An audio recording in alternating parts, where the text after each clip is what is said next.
சென்னை புழலில் பிரபல பால் நிறுவனத்தில் 45 கோடி ரூபாய் பண மோசடி செய்த மேலாளர் தூக்கிட்டு தற்கொலை செய்து கொண்ட சம்பவம் பரபரப்பை ஏற்படுத்தியுள்ளது. ஆந்திர மாநிலம் விசாகப்பட்டினத்தைச் சேர்ந்த 38 வயதான நவீன் பொல்லினேனி என்பவர் கடந்த 3 வருடங்களாக சென்னை ரெட்டேரியில் உள்ள பிரபல தனியார் பால் நிறுவனமான திருமலா பால் நிறுவனத்தில் கருவூல மேலாளராக பணியாற்றி வந்துள்ளார்.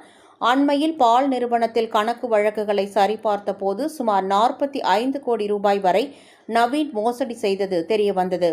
இது தொடர்பாக பால் நிறுவனத்தினர் போலீசில் புகார் அளித்தனர்.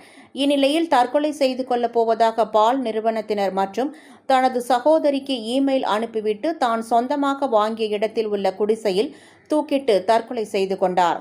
தகவல் அறிந்து வந்த புழல் காவல்துறையினர் சடலத்தை கைப்பற்றி பிரேத பரிசோதனைக்காக சென்னை ஸ்டான்லி அரசு மருத்துவமனைக்கு அனுப்பி வைத்து விசாரணை மேற்கொண்டு வருகின்றனர். முதற்கட்ட விசாரணையில் நவீன் திருமணம் ஆகாதவர் என்றும் புழலில் சுமார் 4 கிரவுண்ட் அளவிற்கு இடத்தை வாங்கி வைத்துள்ளதும் பல லட்சம் ரூபாய் மதிப்பிலான சொகுசு கார்களையும் வாங்கி வைத்துள்ளதும் தெரியவந்துள்ளது.